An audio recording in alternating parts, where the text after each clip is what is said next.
তুর্কমেনিস্তানকে গোল বন্যায় ভাসিয়ে AFC Asian cup বাছাই পর্ব শেষ করল বাংলাদেশের নারীরা। মিয়ানমারে গ্রুপ পর্বে নিজেদের শেষ ম্যাচে তুর্কমেনিস্তানের বিপক্ষে ৭-০ গোলের বিশাল জয় পায় আফিদা খন্দকারের দল। এই ম্যাচের আগে এশিয়ান কাপের মূল মঞ্চ নিশ্চিত করেছিল পিটার বাটলারের শিষ্যরা, তবুও শেষ ম্যাচে পারফরম্যান্সে বিন্দু পরিমাণ ছাড় দেয়নি বাংলাদেশ।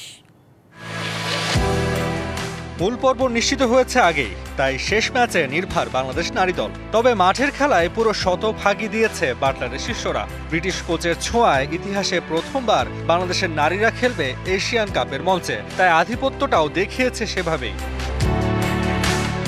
ম্যাচ দেখে মনে হয়েছে কে কাকে রেখে গোল দেবে চলছে সেই প্রতিযোগিতা, যার ফলে প্রথমার্ধে গুনে গুনে ৭ গোল দিয়েছে মনিকা, ঋতুপর্ণা, শামসুন নাহাররা।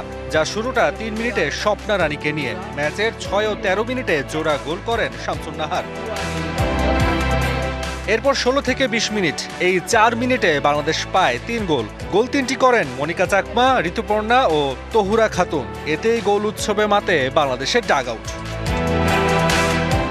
এরপর প্রতিপক্ষকে কিছুটা বিশ্রাম দেয় মেয়েরা। ব্যবধান তখন ৬-০। প্রথমার্ধের খেলাও শেষ দিকে। ঠিক তখন ওয়ান্ডার গার্ল ঋতুপর্ণার বা পায়ের ম্যাজিকে ৭ নম্বর গোলটি করে টিম বাংলাদেশ। তুর্কমেনিস্তানকে ৭ গোল হজম করিয়ে বিরতিতে যায় দুদল। পরে ম্যাচের দ্বিতীয়ার্ধে কিছুটা ধীরস্থির হয় বাংলাদেশ নারী দলের ফরোয়ার্ডরা। তবে আসরে নিজেদের সেরা গোলের রেকর্ড ভাঙেনি বাটলারের শিষ্যরা। কারণ গ্রুপ পর্বের প্রথম ম্যাচেও বাহরাইনকে ৭ গোল দিয়েছিল বাংলাদেশ। যদিও র্যাঙ্কিংয়ে ১৪১ নম্বরে থাকা তুর্কমেনিস্তানও প্রথম ম্যাচে স্বাগতিক মিয়ানমারের বিপক্ষে ৮ গোল খেয়েছিল। তাই বড় সংখ্যার গোল দলটির কাছে নতুন নয়, সেটা স্পষ্ট। এশিয়ান কাপের বাছাই পর্বের মিশন শেষ বাংলাদেশ নারী ফুটবল দলের। এবার সামনে মূল আসরের লড়াইয়ের প্রস্তুতি। সেখানেও আধিপত্য ধরে রাখবে ঋতুপর্ণারা, সেটাই প্রত্যাশা ফুটবল ভক্তদের। তাসওয়ান নাফি, ডিবিসি নিউজ ডেস্ক।